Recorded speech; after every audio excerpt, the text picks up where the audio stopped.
Novices must pay attention to those points when buying a pellet machine. Otherwise, it will be a pile of scrap metal when you buy it back. Hundreds of thousands of investments went to be wasted.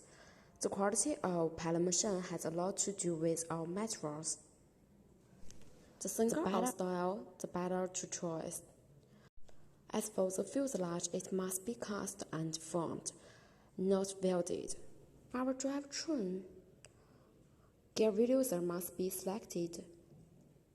More well-known brands and models on the market, including our motors. So to speak, the whole operation of our pellet machine will be more state production will be higher. Then the price.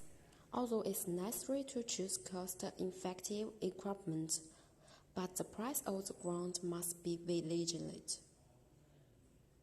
There are often mysteries and pitfalls.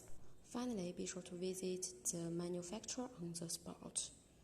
Be sure to bring the metal test machine, look at the molding and yield of pellets. Seeing is believing.